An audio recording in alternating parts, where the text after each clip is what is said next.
So,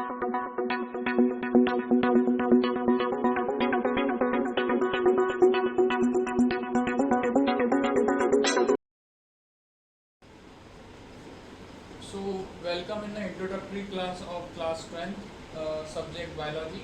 और यहाँ पर अभी हम हिंदी मीडियम के लिए वीडियो बनाए हैं और इंग्लिश मीडियम के लिए आपको अतिरिक्त एक अलग से वीडियो उपलब्ध होगा।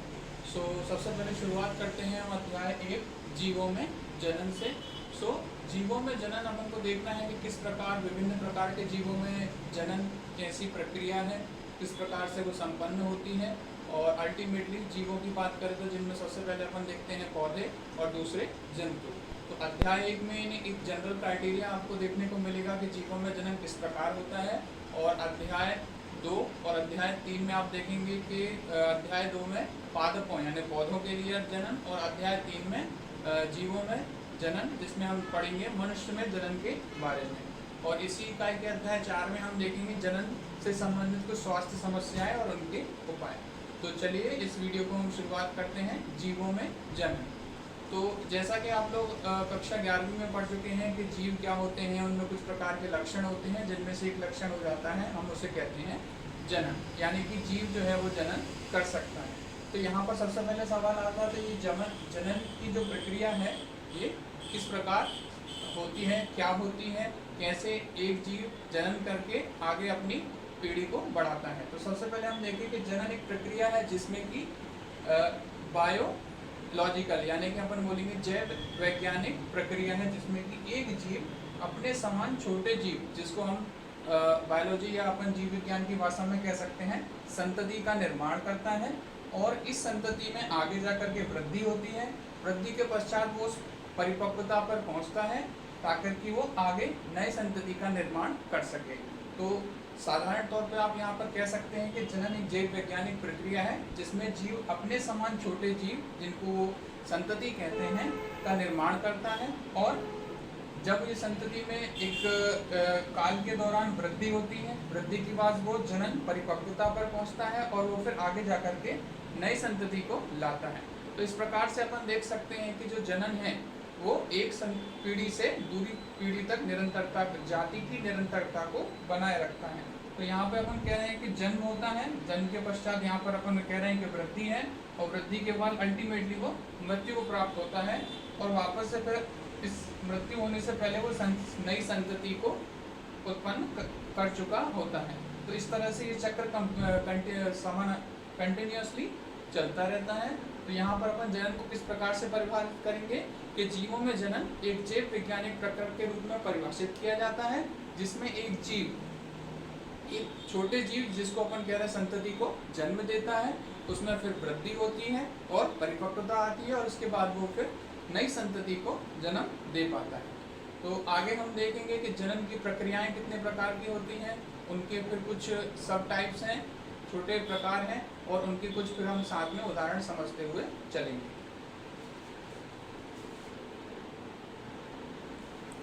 तो यहाँ पर हम अब समझाना चाह रहे हैं कि जो जनन प्रक्रिया है वो कितने प्रकार की हो सकती है। तो जनन में अगली संतति को पैदा करने वाले जो जनक हैं उनकी संख्या और उनमें होने वाले परस्पर संबंध के आधार पर अपन यहाँ पर देख सकते हैं कि जो जनन प्रक्रिया है वो सामान्यतः दो प्रकार की हो जाती है। एक हो जाती है अलैंगिक जनन, जिसमें कि सामान्यतः एक ही जनक जनन की प्रक्रिया में भागीदारी लेता है, ठीक है। और दूसरी प्रक्रिया जो हो जाती है ये हो जाती है लैंगिक जनन, जिसमें कि सामान्यतया दो जनक, एक नर और एक दूसरा मादा, दो जनक भाग लेते हैं। तो यहाँ पे आप देख सकते हैं कि जनन की प्रक्रिया नई संतति पैदा करने वाले जनन के आधार पर दो प्रकार की है। अपन यहाँ पर कह रहे हैं अलैंगिक जनन और लैंगिक जनन। अलैंगिक जनन में सामान्यतः एक सिंगल पेरेंट, एक अकेला जनक भाग लेता है, और लैंगिक जनन में दो जनक भाग लेते हैं, एक नर और एक मादा। तो आगे अपन अन्य प्रक्रियाओं में यहाँ समझेंगे कि अलैंगिक जनन क्या है, किस प्रकार से इसके सब टाइप्स देखेंगे, और लैंगिक जनन क्या है उससे संबंधित कुछ प्रक्रियाएं यहाँ पर इस चैप्टर में आपको समझना है। तो अलैंगिक जनन में आप देख सकते हैं यहाँ पर एक अकेला जनक एक विशेष प्रकार की कोशिकाओं का निर्माण करता है, जिन्हें आप कह सकते हैं युग्मक, और इसी से आने वाली नई संतति यानी कि नया जो पीढ़ी है उसका निर्माण होता है, तो एक अकेला जनक युग्मक बनाता है और इन युग्मकों से आगे जाकर के नई संतति का निर्माण होता है।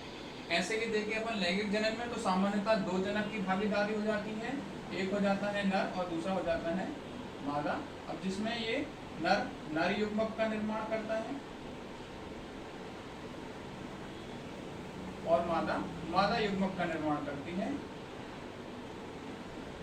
और आगे जाकर के इन युग्मकों के संलयन से जो फिर आगे जाकर के नई संतति का निर्माण होता है। तो ये मुख्य अंतर आप यहाँ पर देख सकते हैं कि अलैंगिक जनन में एक जनक की भागीदारी है, एक जनक ही आगे जाकर के युग्मक बनाएगा और वो नई संतति को निर्माण करेगा।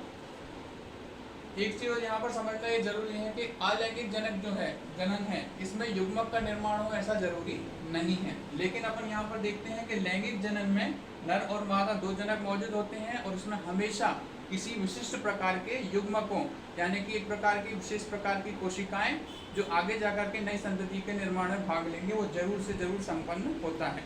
तो अलैंगिक जनन में आप कह सकते हैं कि युग्मक का निर्माण जरूरी या आवश्यक नहीं है, लेकिन लैंगिक जनन में जो हम कहेंगे युग्मक का निर्माण बहुत जरूरी है, आवश्यक है। बिना युग्मक निर्माण के लैंगिक जनन जो है संपन्न नहीं हो सकता। तो आगे अपन अलैंगिक जनन के बारे में विस्तार से देखते हैं। इस वीडियो में आज अपन अलैंगिक जनन के बारे से विस्तार में देखेंगे और हो सकता है शायद इस वीडियो के द्वितीय पार्ट सेकंड पार्ट में भी कुछ प्रक्रियाएं जो अलैंगिक जनन की है वो देखनी पड़ेगी, और तीसरे पार्ट में शायद अपन आगे जाकर के फिर लैंगिक जनन के बारे में विस्तार से पढ़ेंगे। तो चलिए आगे बढ़ते हैं, अलैंगिक जनन की कुछ प्रक्रियाओं के बारे में समझते हैं और उनके कुछ उदाहरणों को देखते हैं।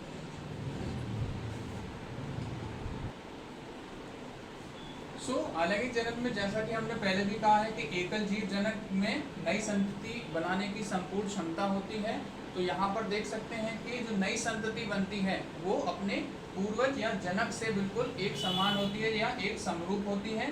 अब उस समरूपता किस प्रकार की होती है, हम उसमें कह सकते हैं कि आकार की, यानी कि बाहर से देखे जाने पर वो जो नई संतति है वो अपने जनक के एग्जैक्ट कॉपी यानी कि एक समान दिखाई देगा, और साथ ही साथ आनुवंशिक रूप से भी, यानी कि उसकी कोशिकाओं की जो संरचना में अपन कहेंगे आनुवंशिक पदार्थ हैं, डीएनए हैं, आरएनए हैं, वो भी उसके जनक के बिल्कुल एक समान देखने को मिलेंगे।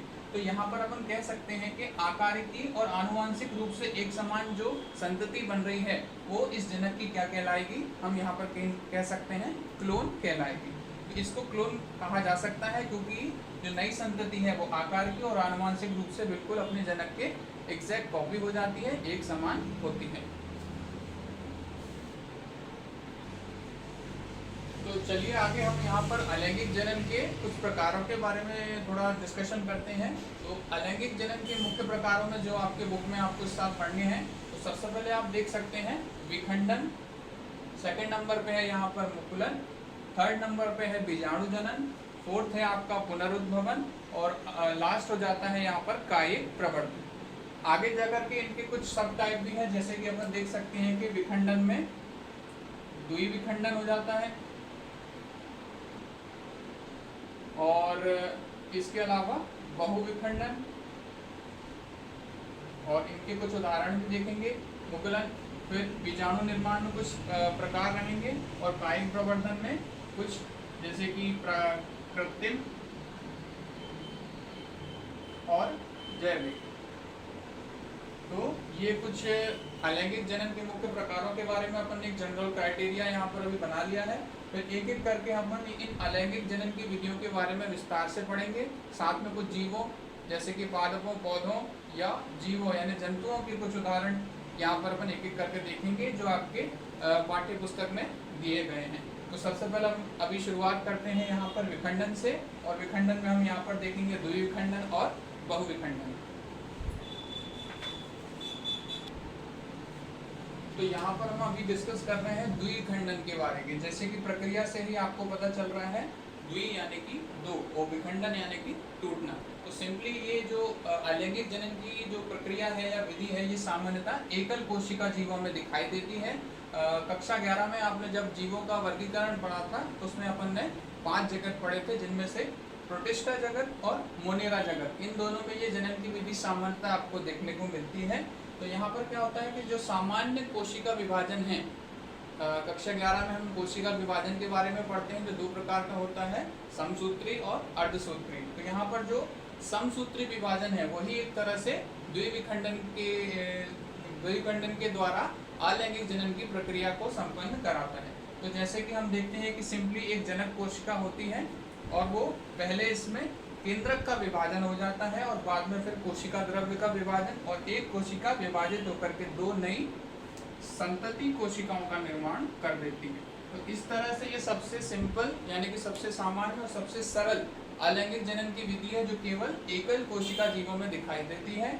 उदाहरण के रूप में आप देख सकते हैं जैसे कि अमीबा और पैरामीशियम। तो अमीबा, पैरामीशियम और साथ में कुछ है जैसे कि सबसे कॉमन जो अलैंगिक जनन द्विविखंडन के द्वारा होता है वो आप देख सकते हैं बैक्टीरिया में यानी कि जीवाणुओं में। इसके अलावा प्रोटिस्टा जगत में आप देख सकते हैं अमीबा, पैरामीशियम और इनसे संबंधित जो भी जीव पाए जाते हैं। तो ये द्विविखंडन एक तरह से अलैंगिक जनन की सबसे सामान्य विधि है। इसके अलावा विखंडन के अंतर्गत एक और विधि है जिसे अपन कहते हैं बहुविखंडन, या इंग्लिश में कहते हैं मल्टीपल फिजन। तो उसके बारे में अपन देखते हैं कि बहुविखंडन क्या होता है। तो यहाँ पर विखंडन की दूसरी विधि है बहुविखंडन, इंग्लिश में आप कह सकते हैं मल्टीपल फिजन।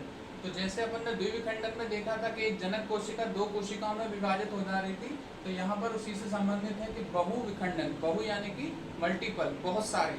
तो होता ये है कि जो जनक कोशिका होती है उसका केंद्रक पहले विभाजित होता है और एक ही कोशिका के अंदर बहुत सारे केंद्रक विभाजित होकर के पहले बन जाते हैं, यानी कि कोशिका की अवस्था जो है वो कैसी हो जाती है, बहु केंद्र की। फिर आगे जाकर के उन केंद्रकों के आसपास जो कोशिका द्रव है वो भी विभाजित हो जाता है और एक जनक कोशिका से बहुत सारी नई संतति कोशिकाओं का निर्माण अल्टीमेटली हो जाता है। तो इस तरह से आप देख सकते हैं कि एक अकेला पेरेंट्स यानी सिंगल जनक बहुत सारी नई संततियों का निर्माण कर लेता है, और ये अलैंगिक जनन की एक विधि के द्वारा संपन्न होता है, जो कि विखंडन के अंतर्गत है और अपन कह रहे हैं बहुविखंडन। सामान्य एग्जाम्पल या अपन उदाहरण की बात करें तो यहाँ पर आप देख सकते हैं प्लाज्मोडियम। तो प्लाज्मोडियम एक प्रकार का जीव हो जाता है जो कि मलेरिया पैदा करने के लिए जिम्मेदार होता है, यानी कि जो मादा एनाफिलीज मच्छर है वो जब हमें ब्लड सक करती है यानी कि रक्त वो पीती है, तो वो इस प्रकार का जो परजीवी है जिसे आप कहते हैं प्लाज्मोडियम वो हमारे रक्त में आ जाता है। तो प्लाज्मोडियम एक उदाहरण है किस विधि का, बहुविखंडन की विधि द्वारा अलैंगिक जनन का। आगे अपन देखेंगे एक और अलैंगिक जनन की विधि जो कहलाती है आपकी मुकुलन या कलिका निर्माण, आप सामान्य भाषा में कह सकते हैं, वैज्ञानिक भाषा में थोड़ा उसको आप कह सकते हैं मुकुलन और इंग्लिश में कहेंगे बडिंग। ठीक है, तो आगे अपन देखते हैं अलैंगिक जनन की दूसरी विधि मुकुलन। तो दूसरी अलैंगिक जनन की विधि यहाँ पे अपन देख रहे हैं मुकुलन। तो मुकुलन एक ऐसी प्रक्रिया है जिसमें कि जो सामान्य जीव है उसमें एक बहिर्जात वृद्धि यानी कि एक तरह की ग्रोथ होती है, और उस ग्रोथ जो मुख्य जनक शरीर से अलग होकर के नए जीव का निर्माण कर देती है। तो वो ग्रोथ अगर शरीर में बाहर की तरफ हो तो उसे हम कहते हैं बहिर्जात मुकुलन, शरीर में बाहर की तरफ होती है, और अगर शरीर में अंदर की तरफ वृद्धि हो जाती है तो उसे कहते हैं अंतर्जात मुकुलन। तो मुकुलन सामान्यतः दो प्रकार का है, या फिर अपन कह सकते हैं कलिका निर्माण। तो बहिर्जात में किस प्रकार से आप देख सकते हैं, जैसे कि हम देखते हैं यीस्ट में, यीस्ट एक प्रकार का फंगस यानी कि कवक होता है, एकल कोशिका कवक है। तो यहाँ पर उदाहरण में आप देख सकते हैं हाइड्रा और यीस्ट, इनमें जो मुकुलन है ये आपका बहिर्जात होता है यानी बाहर की तरफ बनता है। तो सबसे पहले जो जनक कोशिका है वो सामान्यता रहेगी, फिर जनक कोशिका में जो है एक प्रकार की बहिर्जात वृद्धि होगी, और उस वृद्धि में फिर जाकर के आपका जो केंद्रक है विभाजित होगा और एक केंद्रक उस वृद्धि में आ जाएगा, और अल्टीमेटली ये जो बहिर्जात वृद्धि है ये मुख्य जनक कोशिका से अलग हो जाएगी और इस तरह से ये नई संतति का निर्माण करेगी। तो मुकुलन जैसे कि अपन देख सकते हैं यीस्ट में, तो ये है बहिर्जात मुकुलन। इसके अलावा मुकुलन एक प्रकार का और है जिसे अपन कह रहे हैं अंतर्जात मुकुलन। तो अंतर्जात मुकुलन में क्या है कि स्पंज में जेम्यूल निर्माण, स्पंज एक प्रकार के जीव होते हैं। लास्ट ईयर आपने कक्षा 11 में ये जीव जगत में वर्गीकरण के बाद समय ये पढ़ा होगा कि स्पंज जो जीव होते हैं उनमें इस तरह की शारीरिक संरचना पाई जाती है। ये मुख्य भाग होता है जिसे आप ऑपरकुलम कहते हैं। तो यहाँ पर जो कलिका निर्माण होते हैं वो शरीर में आंतरिक होते हैं, और ये कलिकाएं शरीर से निकल के इस द्वार से समुद्री जल में आ जाते हैं और नए जीवों का निर्माण करते हैं। तो मुकुलन, बहिर्जात मुकुलन और अंतर्जात मुकुलन। बहिर्जात में उदाहरण है हाइड्रा और यीस्ट, और अंतर्जात में है स्पंज में जेम्यूल का निर्माण। तो ये दूसरी विधि थी आपकी अलैंगिक जनन की। इसके बाद अपन देखेंगे तीसरी विधि अलैंगिक जनन की, जो है बीजाणु निर्माण या बीजाणु जनन। तो तीसरी विधि है अलैंगिक जनन की, जैसा कि आप देख सकते हैं बीजाणु जनन। तो जो जीव होते हैं विशिष्ट प्रकार की कोशिकाओं का निर्माण करते हैं, और यही जो कोशिकाएं हैं उन्हें हम क्या कहते हैं, बीजाणु। ये बीजाणु आगे अंकुरित होकर के या फिर आगे वृद्धि कर करके नई संतति का निर्माण करते हैं। तो सामान्यतः बीजाणु जो आपको देखने को मिल सकते हैं उनमें चल बीजाणु, इनमें विशेष प्रकार की संरचनाएं होती हैं ताकि ये जलीय माध्यम में एक जगह से दूसरी जगह तक चल सकते हैं, इसलिए अपन यहाँ पर कह रहे हैं कि चल बीजाणु। दूसरे हो जाते हैं अचल बीजाणु। सामान्यतः ये ऐसे जीवों में पाए जाते हैं जैसे कि शैवाल और स्थलीय कवक, यानी कि जो धरती के संपर्क में रहते हैं। और तीसरे प्रकार के जो बीजाणु वो कहलाते हैं कोनिडिया। ये सामान्यतः आपको कवक प्रजाति में मिलेंगे, और कवक में अपन जैसे उदाहरण देखें तो पेनिसिलियम एक प्रकार का कवक होते हैं। तो ये बीजाणु जनन के द्वारा ये जीव अलैंगिक जनन संपन्न करते हैं। तो यहाँ पर आपके जो पाठ्य पुस्तक में कुछ चित्र दिए गए हैं जिनसे अपन समझ सकते हैं कि कैसे बीजाणु जनन के द्वारा अलैंगिक जनन से जीव जनन करते हैं। तो चित्र के द्वारा अपन पाठ्य पुस्तक में थोड़ा देख लेते हैं। तो चल बीजाणु, जैसा कि उदाहरण लिखा था क्लेमाइडोमोनास, तो ये आप चित्र यहाँ पर देख रहे हैं कि एक जनक क्लेमाइडोमोनास में पहले बहुत सारे चल बीजाणुओं का निर्माण हो जाता है, और ये चल बीजाणु जनक कोशिका से बाहर आकर के माध्यम में अन्य संतति कोशिकाओं में विभक्त हो जाते हैं। जैसा कि आप देख सकते हैं यहाँ पर विभिन्न प्रकार की जो बाह्य संरचनाएं हैं जिनके द्वारा ये बीजाणु एक माध्यम में एक जगह से दूसरी जगह स्थानांतरित हो सकते हैं, इसलिए अपन कहते हैं चल बीजाणु।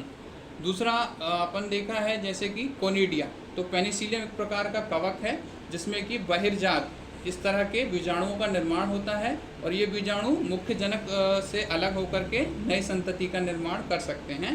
तो ये हो जाते हैं एक प्रकार के बीजाणु जिन्हें अपन कह रहे हैं कोनिडिया। ठीक है, आगे अपन देखेंगे फिर अलैंगिक जनन की चौथी विधि यहाँ पर हो जाती है खंडन।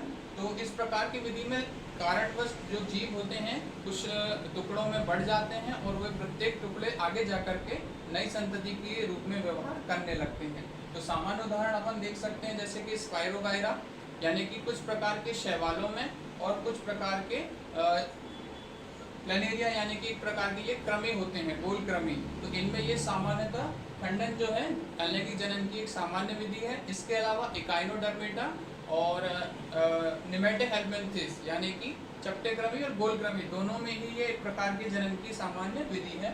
और शैवालों की एक ग्रुप की बात करें जिनको अपन कहते हैं ब्रायोफाइटा, उनमें भी आपको खंडन के द्वारा जो अलैंगिक जनन संपन्न होता है। तो खंडन में किस प्रकार से अलैंगिक जनन संपन्न हो रहा है अपन उदाहरण में एक चित्र के द्वारा समझते हैं। जैसा कि आप यहाँ चित्र में देख सकते हैं स्पाइरोगायरा एक प्रकार का शैवाल होता है। तो ये जनक जीव है जो कि किसी कारणवश दो टुकड़ों में विभाजित हो जाता है, और ये दोनों टुकड़े आगे जाकर के नई संतति की तरह व्यवहार करते हैं। फिर ऐसे ही आप देख सकते हैं प्लेनेरिया, यानी कि एक प्रकार का ये क्रमी होता है। तो प्लेनेरिया में जो पूरा शरीर के जीव कुछ ज़्यादा ABC जैसे कि अपन यहाँ देख सकते हैं 3 टुकड़ों में विभाजित हो जाता है, और आगे जाकर के ये तीनों टुकड़े नई संतति की तरह व्यवहार करने लगते हैं। तो ये सामान्यतया आप देख सकते हैं कुछ जीवों में खंडन यानी कि इंग्लिश में कहते हैं फ्रेगमेंटेशन एक प्रकार की अलैंगिक जनन की विधि हो जाती है। फिर यहाँ पर अपन देख सकते हैं कि जो आपकी अगली विधि हो जाती है अलैंगिक जनन की कहलाती है पुनरुद्भवन। तो यहाँ पर आपको नाम से थोड़ा पता चल रहा होगा कि पुनर और उद्भवन, पुनः यानी कि फिर से यानी दोबारा, और उद्भवन यानी कि बनना। तो सामान्यतः जीवों में अगर कोई अंग या शरीर का कोई हिस्सा का ह्रास हो जाता है तो वो उस अंग या उस शरीर के भाग को पुनः बना लेते हैं, या फिर समटाइम्स उस बार उस अंग को पुनः विकसित कर लेते हैं। तो ये एक प्रकार से अपन कह सकते हैं, वैसे तो ये जनन की विधि नहीं है लेकिन फिर भी इसको अलैंगिक जनन के अंतर्गत वर्गीकरण आप कर सकते हैं, पुनरुद्भवन, रीजनरेशन। उदाहरण ये आपको देखने को मिल जाएगा आपका हाइड्रा में ट्रेम्बले नामक वैज्ञानिक ने इसको हाइड्रा में सबसे पहले खोजा था, पुनरुद्भवन। आगे अपन और कैटेगरी बाकी है अलैंगिक जनन की, तो उनके बारे में अपन थोड़ा देखते हैं। तो अंतिम जो कायिक जनन या अलैंगिक जनन की विधि जो आपके पाठ्यक्रम में है वो कहलाती है कायिक जनन या कायिक प्रवर्धन। तो कायिक जनन या कायिक प्रवर्धन नाम से आपको पता चला है कि कायिक यानी कि काया, दैट मीन्स जो जीव का शरीर होता है उसके किसी भाग से नए जीव का निर्माण होना। तो इस कारण अपन कह सकते हैं कायिक जनन या कायिक प्रवर्धन। प्रवर्धन इसलिए कहा गया है कि ये जो कायिक जनन या प्रवर्धन है ये बहुत तेजी से जीवों की संख्या बढ़ाने की एक तरह की विधि है, तो इसलिए अपन यहाँ पर कह देते हैं कायिक प्रवर्धन। कायिक जनन या कायिक प्रवर्धन जैसा आप देख सकते हैं सामान्यतः दो प्रकार का हो जाता है, प्राकृतिक यानी कि जो जीवों में प्राकृतिक तौर पे सामान्यतः पाया जाता है, और दूसरा कृत्रिम यानी कि जो मानव अपने प्रयासों से जीवों की संख्या एक साथ बढ़ाने के लिए उपयोग करता है, तो कृत्रिम कायिक प्रवर्धन। तो आज के इस अभी वीडियो में लास्ट में अपन ये जो कायिक प्रवर्धन देख रहे हैं इनकी विभिन्न विधियों के नाम देखेंगे, और इन विधियों का जो अपन डिटेल है वो आपके इसी वीडियो के दूसरे पार्ट में आपको देखने को मिलेंगे, कायिक जनन की अन्य विधियां। और इसके बाद हम थोड़ा पहले जो दूसरा वीडियो है उसमें आपको लैंगिक जनन का थोड़ा सा इंट्रोडक्शन दे देंगे। अभी अपन फिलहाल देखते हैं कायिक जनन की विधियों के नाम, प्राकृतिक और कृत्रिम दोनों।